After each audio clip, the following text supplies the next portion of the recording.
Good morning and a very warm welcome to our message this morning. There was a very gifted young Scottish preacher by the name of Robert Murray McCheyne. Unfortunately, he pushed himself so hard in the Lord's work that his health gave in and he died at the age of 29. Very sad story. I'm sure many of you have heard it and know the quote that he said, "God gave me a message to deliver and a horse to ride. Alas, I've killed the horse and now cannot deliver the message." Very sad story and very sad end to a promising young man who did so much. There's so many of his quotes. And he has another quote by McCheyne, one that is so relevant to our message this morning. He said, "If I could hear Christ praying for me in the next room, I would not fear a million enemies. Yet the distance makes no difference. He is praying for me." And that's an encouraging thought, isn't it? He's praying for you and for me. If you have turned to God through faith in Jesus Christ, He's praying for you. He is interceding for you, for each and every one of His children, always. But we also have a record of Christ praying for you and me in Scripture. A few weeks ago, before we turned our attention to the crucifixion and the resurrection of our Lord, we were looking at Jesus' high priestly prayer in John chapter 17. And we were looking at that because he started the prayer off with, "Father, the hour has come. Glorify your Son, that your Son may glorify you." And he was talking about the crucifixion. And we wanted to prepare ourselves for the crucifixion, to see the cross not as the tragedy that the world sees, but as the site of Christ's greatest victory and the resurrection. Of course, the two have to go together. And in this prayer, our Lord prayed for himself, "Glorify your Son, that your Son may glorify you." And then he prayed for his disciples. And what did he pray for them? Well, mostly for their sanctification. "Sanctify them by the truth. Your word is truth. As you have sent me into the world, I have sent them into the world. For them I sanctify myself, that they too may be truly sanctified." And today we're going to look at the third part of the prayer, where our Lord prays specifically for us, for those who would believe through the message of the disciples. And what does he pray for us? What's the thing that's most forward on his mind, the most important thing? He prays for unity in his church. For unity. So we're going to read our Lord's high priestly prayer once again. We have read it a few times already, and we're going to read it again. And I'm going to try and emphasize when we get to the third part, the point where Jesus prays for unity in the church. John chapter 17. After Jesus said this, he looked towards heaven and prayed, "Father, the hour has come. Glorify your Son, that your Son may glorify you. For you granted him authority over all people, that he might give eternal life to all those you have given him. Now this is eternal life, that they know you, the only true God, and Jesus Christ whom you have sent. I brought you glory on earth by finishing the work you gave me to do. And now, Father, glorify me in your presence with the glory I had with you before the world began. I've revealed you to those whom you gave me out of the world. They were yours, you gave them to me, and they have obeyed your word. Now they know that everything you have given me comes from you. For I gave them the words you gave me, and they accepted them. They knew with certainty that I came from you, and they believed that you sent me. I pray for them. I'm not praying for the world, but for those you have given me, for they are yours. All I have is yours, and all you have is mine. And glory has come to me through them. I will remain in the world no longer, but they are still in the world, and I am coming to you. Holy Father, protect them by the power of your name, the name you gave me, so that they may be one as we are one. While I was with them, I protected them and kept them safe by that name you gave me. None has been lost except the one doomed to destruction, so that Scripture would be fulfilled. I'm coming to you now, but I say these things while I'm still in the world, so that they may have the full measure of my joy within them. I've given them your word, and the world has hated them, for they are not of the world any more than I am of the world. My prayer is not that you take them out of the world, but that you protect them from the evil one. They are not of the world, even as I am not of it. Sanctify them by the truth. Your word is truth. As you sent me into the world, I have sent them into the world. For them I sanctify myself, that they too may be truly sanctified. My prayer is not for them alone.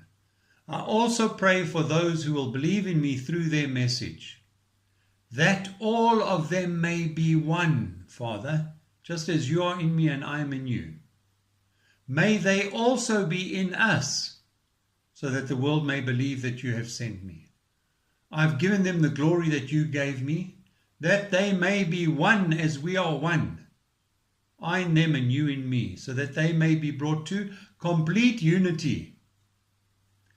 Then the world will know that you sent me and have loved them even as you have loved me. Father, I want those you have given me to be with me where I am and to see my glory, the glory you have given me because you loved me before the creation of the world. Righteous Father, though the world does not know you, I know you, and they know that you have sent me. I have made you known to them and will continue to make you known, in order that the love you have for me may be in them, and that I myself may be in them. Just so far in the Word of God. Amen. So as we said last time, this prayer is very, very important. It's the last recorded public prayer of our Lord. The very next thing we'll read after these words in John's account of the Gospel is this. In chapter 18, when he had finished praying, Jesus left with his disciples and crossed the Kidron Valley. On the other side there was a garden, and he and his disciples went into it. So Jesus prays this prayer, walks out into the night, into the Garden of Gethsemane, where he's arrested, given a mock trial, and crucified. And he knew this was coming. Father, the hour has come. He knew. So we would do well to pay very close attention to these words. What is it that's so close to our Lord's heart at this time? That we will be one, that his church will be one. He's looking down into the future, into the centuries to come, where his church will be growing, and he wants it to be one, that all of them may be one, Father, just as you are in me and I am in you. That's our Lord's number one concern, his number one prayer, unity in the church. There are other things that are important to our Lord and that should be important to us about our church, about his church. The holiness of his church, the holiness of its people, the love that we reflect to the world, the spreading of the gospel. But the single thing that our Lord prays for in this, his last public recorded prayer, is unity. So unity must be as important to us as it is to Jesus. That the church will be one, even as God the Father, God the Son, and God the Holy Spirit are one. There is no closer relationship. Jesus repeats this through three times in these few verses. We saw that already. Verse 21, that all of them may be one, Father, just as you are in me and I am in you. 22, I've given them the glory that you gave me, that they may be one as we are one. 23, I in them and you in me, so that they may be brought to complete unity. There's no closer relationship in all creation than that of God the Father, the Son, and the Holy Spirit. The Father is God, the Son is God, and the Holy Spirit are God. But in three persons. It's a concept that our limited minds just cannot completely grasp. Christians have tried to explain the Holy Trinity for centuries. One of the very popular explanations is the egg. The egg consists of the yolk, the shell, and the white of the egg. Together they make up the egg. Without any one of them, they're not an egg. But it's not an adequate example, really. I mean, the three parts can be separated. You can, when you want to cook the egg, you throw the shell away, don't you? You can separate the yolk from the egg and make a yolkless omelette, or you can use the whites or you can use the yolk. You can do different things with it. John Wesley said, "Tell me how it is that in this room there are three candles but only one light, and I will explain to you the mode of the divine existence." I quite like that.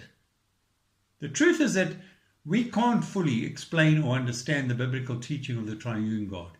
There is one God who reveals himself in three persons. But the more that we ponder the great truth of the Trinity, the more we understand that there is no closer relationship than the relationship that Jesus has with the Father. Of course, of God, the Holy Spirit as well, but here our Lord is talking specifically about the oneness the unity that exists between him and the Father. So the first thing we can see here is the unity that our Lord is praying for us, for the church, is a divine unity. It's not a unity that can be achieved outside of God, outside of Christ. It's a unity that can only be achieved because when we come to God through faith in Jesus, we become part of God. We become, as Paul keeps on putting it, in Christ. We are in Christ. We have God's Holy Spirit dwelling in us. We become partakers of his divine nature.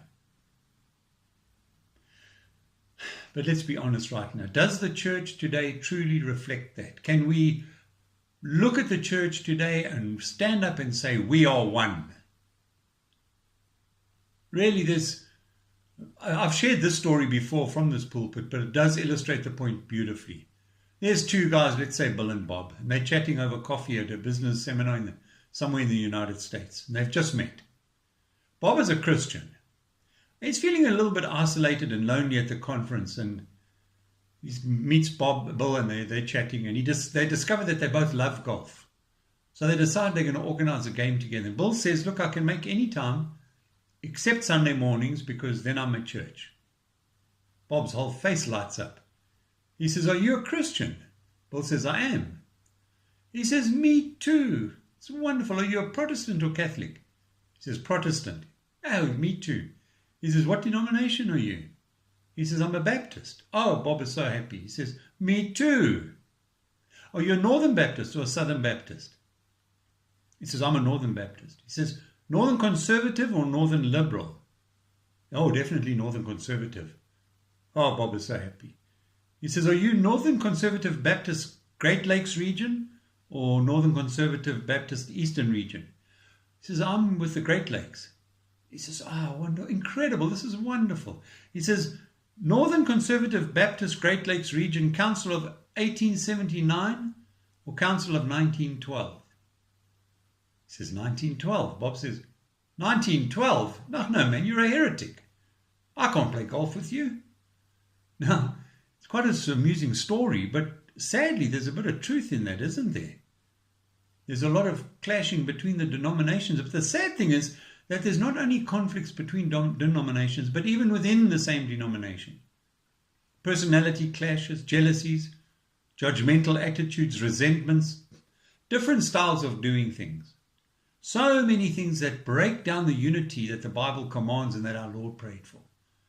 So many things that are only there because there's a lack of love, really, isn't it? What can we do about it? We must do something about it. We should be thinking about working on it because this is important to our Lord. This is not what Jesus was praying for in the church. What can we do about it? Well, the clue is in the verses we just read, and we can sum them up with these words of our Lord, that all of them may be one Father, just as you are in me and I am in you. Just as you are in me and I am in you, may they also be in us. We must set our example, the perfect relationship between God the Father and God the Son. We must be aiming to be like that. That's God's plan for us. Romans 8 verse 29, we read, for those God foreknew, he also predestined to be conformed into the image of his Son. That's God's plan for you and for me, that we are conformed into the image of Jesus Christ, that we are holy as he is holy. We call this sanctification, heiligmaking in Afrikaans. That we are holy as he is holy, that we are conformed. It's a journey that takes the rest of our lives. I want to use the illustration that the Welsh preacher Selwyn Hughes used in his popular marriage seminar. Selwyn Hughes, many of you may have read his books or seen some of his videos. He was best known for writing the daily devotional Every Day with Jesus. And his marriage seminar was very good, very popular. We did it in our church in Valiesdorp in, I think it was 2008. And in it, he demonstrated how unity is achieved through sanctification. Unity, in his marriage seminar, he's talking about unity between husband and wife and how to improve a relationship between husband and wife. I'd like to make the bold statement that this is how every relationship you have can be improved. Our unity can be achieved in the church through sanctification. So let's go back to Adam and Eve. Go all the way back to the beginning of the Bible. When the Lord God created Adam, Selwyn Hughes says, Adam needed three things to be complete. Three things to feel complete. And by the way, the same is true today. Each and every one of us needs these three things to feel complete. He needed the security that comes from being loved, unconditionally loved. We all get a sense of security when we know that we are loved, when we feel we are loved. It starts with our parents. It should start with our parents. But all through life, we need to feel we are loved if we are to be content, if we are to be emotionally, mentally, spiritually complete. Hughes says, I like this, he says, we cannot really know who we are until we know whose we are. So now where did Adam get this love from, this sense of security? From God, of course. Adam had a perfect relationship with God. He knew he was loved by God. He would have felt wonderfully secure. The second thing Adam needed was a sense of self-worth. We all need to feel valued, don't we? And this comes to us from those around us. Yes, from our own abilities, but from people recognizing us. And not in a prideful way, but in a sense of self-worth. We feel valued when people value us. Particularly in our formative years when those who raised and nurtured us encouraged us, supported us.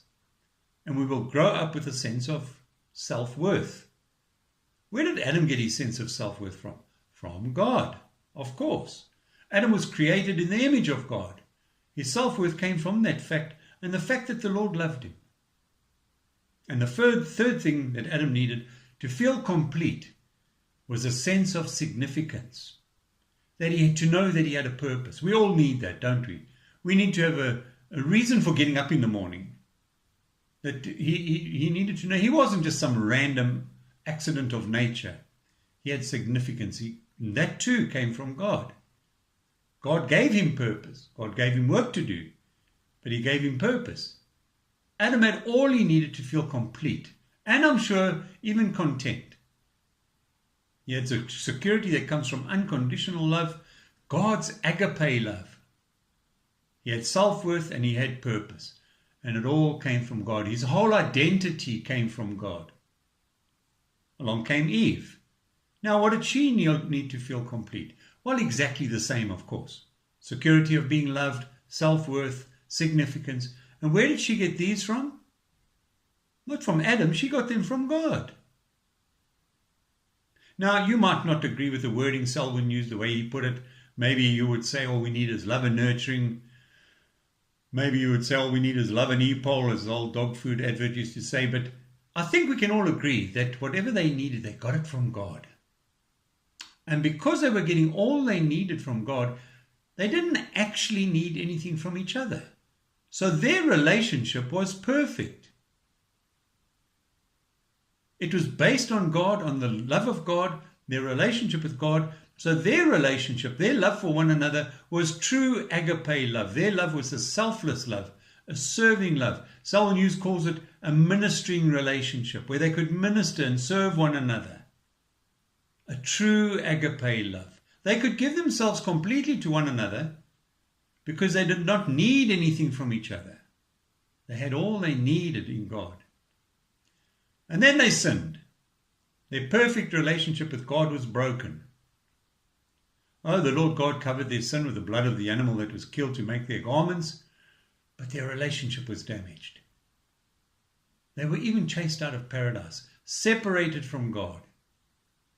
Now they were not getting everything they needed from God anymore, not emotionally. Oh, sure, God was still providing for them. He sustained them. It all came from him, but the relationship was damaged. They were not getting everything they needed from God anymore. So they had to start getting what they needed to feel complete from each other. All of a sudden, their complete agape love had to become a bit more selfish. The selfless love was no longer as selfless. And as Selwyn Hughes puts it, their perfect ministering relationship became a manipulative relationship. And that is, to one degree or another, every relationship between people ever since. The most loving relationship has an element of selfishness in it. We know pride, selfishness, self-centeredness. This is the biggest obstacle to our sanctification, isn't it? I would say that outside of a relationship with God through Jesus Christ, the closest we get to a true agape love is what we have for our children. A newborn baby can do nothing for you, but you're ready to take on the world to protect it and care for it. And unfortunately, even as Christians, we carry some of this into our walk with Jesus. Wouldn't it be wonderful if we came to know Christ and we could leave all this behind? But we see this in our lives. We see it in our own lives. We see this evidence in our relationship with other Christians. So how are we going to build unity in the church? What can I do to show true agape love to my brothers and sisters in Christ? So that what can I do to be one with them? As God the Father and God the Son are one. Now remember, I said I'm going to make a bold claim that I can show you how to improve every relationship that you have. This is how you do it. Improve your relationship with God. The better your relationship with God, the better your relationships with everybody else will be.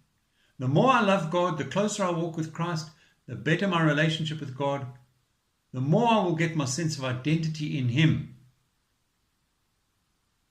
And the better I'll be able to love my neighbor and my brother and sister in Christ. I've heard other preachers call it or describe it as a triangle standing on its base. The Lord God is at the top point of the triangle.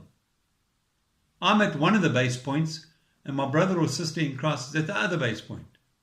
Every relationship I have is another triangle. The length of the base between me and my brother or sister in Christ, that's the distance between me and them. That's the problem, the distance between us. But the closer I get to God, I'm traveling up the triangle, and the closer my brother or sister is getting to God, they're traveling up the triangle. We are getting closer. Getting closer, we automatically get closer to one another, don't we? Of course, if we're neglecting our relationship with God, or if we don't have a relationship with God, then we have to try and work hard on our relationship with each other, don't we? There are seminars given on this. Their bookshops are full of books written on advice on how to improve your relationships with your spouse, with your children, with your parents, with your friends, with your neighbors, with your work colleagues. Books that at very best can have limited success. God the Father, God the Son are one. God the Father is in Christ and Christ is in the Father. And He says that all of them, His prayer is that all of them, that's us, may be one Father, just as you are in me and I am in you. We need to be in Christ, as Paul so often puts it. We need to be one with God so that we can be one with each other. As we travel this road of sanctification, this road to holiness, we will grow to love the Lord more. We'll grow to love one another more.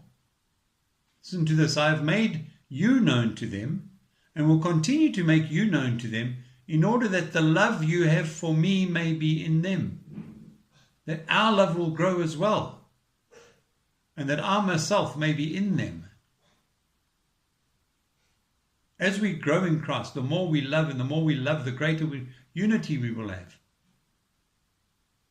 If we work on our relationship with God, our unity will grow. We will become less self-centered, selfish, prideful, and more of a servant heart. But of course, we can't leave this message now without saying that our unity must be based on truth. Jesus prayed for His disciples, sanctify them by the truth. Your word is truth. The scriptures are truth. The Bible is truth. How are we sanctified? Well, we're sanctified through God's Holy Spirit, through the adherence to, through study of the Bible. John Blanchard said, when the Bible speaks about church unity, it speaks of unity not at the expense of truth, but on the basis of truth. Imagine a church that's unified on the basis of the Bible. if we all committed to being conformed into the image of Jesus through his Holy Spirit and his holy word, we will have a unity that will be beautiful. Imagine a church where everyone was aligning their lives with the word of God. I quoted A.W. Tozer a few weeks ago, and I'm going to repeat it just to end today off with this quote again. Do you realize that if 100 pianos were all tuned to exactly a single outside source, they would sound identical? If we are all conformed into the image of Jesus through the study of his word, oh, we will have a wonderful unity. Amen. Let's bow our heads and our hearts. Lord, we thank you for this prayer that you recorded for us in your word, that shows us Jesus' glory through the cross and the resurrection, that shows us his love for his disciples, which includes us. And oh, what a wonderful thought to know that as he knew the cross was waiting, he was praying and thinking of us. Thousands of years down the road, he was thinking of us and praying for us. Oh Lord, help us to value a unity and a love for one another. A new command I give you, that you love one another.